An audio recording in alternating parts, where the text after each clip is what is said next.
Issue দুর্নীতি, আর সেখানে শিক্ষায় নিয়োগ মানে তো কেলেঙ্কারির পাহাড়। স্কুল সার্ভিস কমিশন কেন সব তথ্য আদালতের সামনে নিয়ে আসতে লজ্জা পাচ্ছে, এই প্রশ্ন তুলে কড়া ভর্ৎসনা হাইকোর্টে।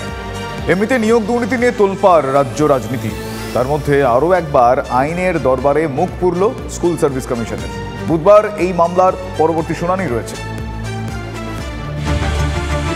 সুপ্রিম কোর্ট বেঁধে দিয়েছে সময়সীমা, সেই মতো বিশেষ বেঞ্চ গঠন করে নিয়োগ দুর্নীতি মামলা নিষ্পত্তি করতে দ্রুত শুনানি পর্ব চলছে। কিন্তু ভুরি ভুরি দুর্নীতির অভিযোগ যেখানে যেখানে কেলেঙ্কারির পাহাড়, সেখানে বিতর্ক কি এত সহজে থামে? ফের একবার কলকাতা হাইকোর্টে তীব্র ভর্ৎসনার মুখে পড়ল এসএসসি। আদালতে রীতিমতন চাপানুতোর। নবম দশমের সুপারিশপত্র প্রত্যাহার নিয়ে বিশেষ ডিভিশন বেঞ্চে এদিন নিজেদের অবস্থান জানায় স্কুল সার্ভিস কমিশন। সেখানেই বিচারপতি দেবাংশু বসাকের পর্যবেক্ষণ, কমিশনের অবস্থান সন্তোষজনক নয়। এমনকি বিচারপতি এও বলেন, কমিশন কেন সব তথ্য আদালতের সামনে নিয়ে আসতে লজ্জা পাচ্ছে। গত প্রায় এক মাস ধরে আদালত স্কুল সার্ভিস কমিশনের কাছ থেকে সাহায্য চাইছে, কিন্তু কোর্ট বলতে বাধ্য হচ্ছে যে কমিশন কিছু লুকোতে চাইছে। মন্তব্য বিচারপতি দেবাংশু বসাকের।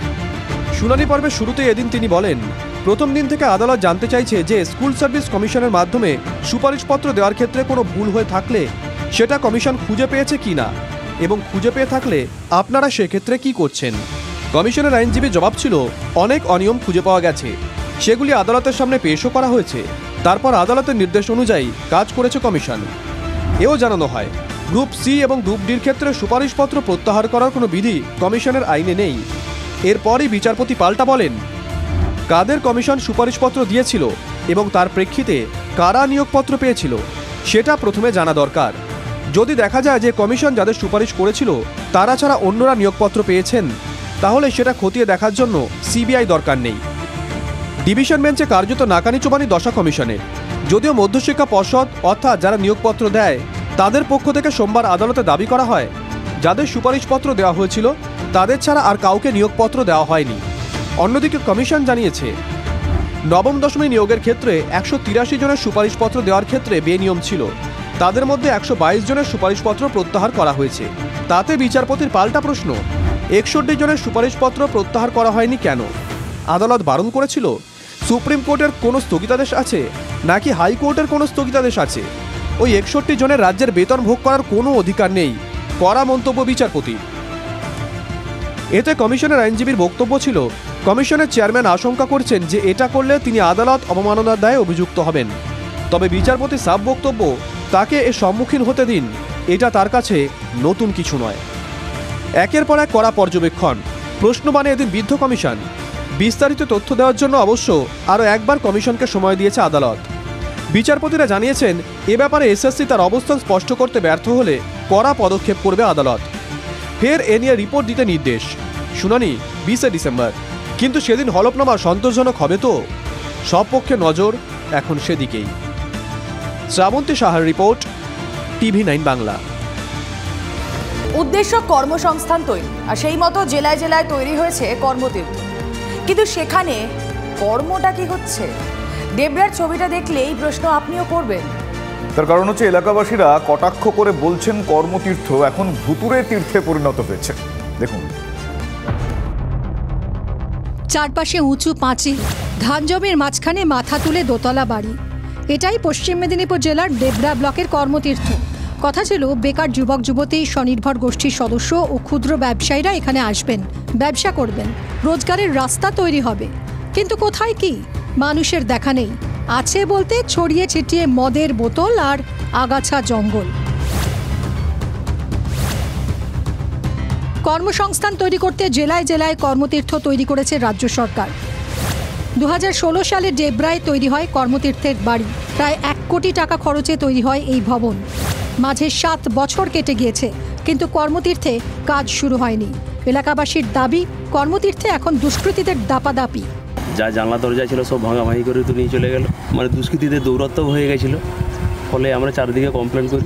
একবার খোলামেলা এখানে মদ থেকে গাঁজা থেকে সকলেই বাইরে থেকে লোক এসে, বিভিন্ন রকম অপরিচিত লোক এসে এখানে মানে নষ্টামি করছে। তাই পেল্লায় বাড়ি এখন এলাকাবাসীর কাছে ভুতুরে কর্মতীর্থ নামেই পরিচিত। অভিযোগ, বিকল্প ব্যবস্থার জন্য প্রশাসনের কাছে আবেদন করা হয়েছে, কিন্তু কর্মতীর্থের হাল ফেরেনি। আমরা বিডিও থেকে ডিএম থেকে এসডিও থেকে সকলকেই জানিয়েছিলাম, চিঠি চাপাটি করেছিলাম, তো মাঝখানটা তারপর গাফলাতির জন্য আর কিছু করতে পারেন না এই মুহূর্তে। কোটি টাকা খরচ করে তৈরি কর্মতীর্থ কেন পড়ে রয়েছে? স্থানীয় প্রশাসনের দাবি, শুধু এই কর্মতীর্থ না, এখানে এরকম অনেক কটা কর্মতীর্থ রয়েছে পুরো ওয়েস্ট বেঙ্গল জুড়ে, যেগুলোকে ঠিকঠাক লোকেশনের জন্যে এগুলো প্রবলেম চলছে আর কি। শুধু এখানতে ব্লক নয়, ডিস্ট্রিক্ট অ্যাডমিনিস্ট্রেশনের ব্যাপারটা নিয়ে চিন্তা ভাবনা করছেন, স্টেট লেভেলেও এটা নিয়ে ভাবা হচ্ছে এবং ওটা নিয়ে খুব শীঘ্রই পজিটিভ কিছু হচ্ছে এবং রিসেন্টলি আমরা কিছু ফান্ড পাবো, সেটাকে দিয়ে ওটাকে রিনোভেট করে আবার নতুন করে আমরা যদি ইউজ করা যায় সেই জায়গায় নিয়ে আসছি।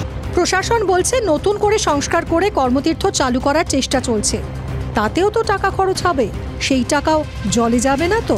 বলি যেহেতু এত টাকা গভর্নমেন্টের খরচ করে এটা জরাজীর্ণ নষ্ট হয়ে পড়েছে, যদি কিছু একটা কাজে লাগাতে তার কিছু বেকার ছেলে মেয়েও কাজ পেত, কোনো ব্যবসা ট্যাবসা করতে পারতো। কর্মতীর্থকে কেন্দ্র করে একটা ব্যাপক দুর্নীতি ঘটেছে। কর্মতীর্থ সম্পূর্ণভাবে একটা ভুতুড়ে পরিত্যক্ত বাড়িতে রূপান্তরিত হয়েছে। হবে করে 7 বছর পার। দেবরাবাসীর প্রশ্ন, আর কতদিন ভূতের মতো দাঁড়িয়ে থাকবে কর্মতীর্থ? কাজের কাজ কি আদৌ হবে? দেবব্রত সরকারের রিপোর্ট, TV9 বাংলা। ভক্তদের জন্য নয়া নিয়ম তারাপীঠ মন্দির কমিটির। মা তারার মন্দিরের গর্ভগৃহে তোলা যাবে না কোনো রকম ছবি, গর্ভগৃহে ঢোকা যাবে না স্মার্টফোন নিয়েও।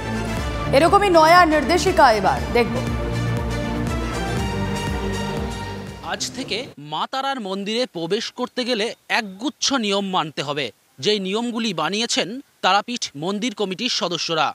কারণ তারাপীঠ মন্দির কমিটির সদস্যরা জানাচ্ছেন যে প্রত্যেক দিন এই মায়ের মন্দিরে ভক্তের সমাগম বৃদ্ধি পাচ্ছে, আর সে কারণেই ভক্তের কথা মাথায় রেখে এই নিয়ম বানানো হয়েছে, যেখানে বলা হয়েছে মা তারার মন্দিরে কেউ স্মার্টফোন নিয়ে প্রবেশ করতে পারবে না, মায়ের কোনো ছবি তোলা যাবে না, এমনকি সেলফিও তোলা যাবে না।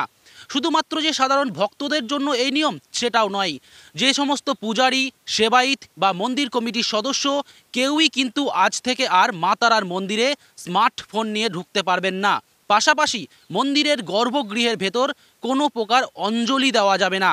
এই ধরনের একাধিক নিয়ম মানতে হবে, তবেই এবার থেকে প্রবেশ করা যাবে মায়ের মন্দিরে, এমনটাই কিন্তু জানানো হয়েছে তারাপীঠ মন্দির কমিটির পক্ষ থেকে এবং আজ থেকেই লাগু হচ্ছে সেই নতুন নিয়ম।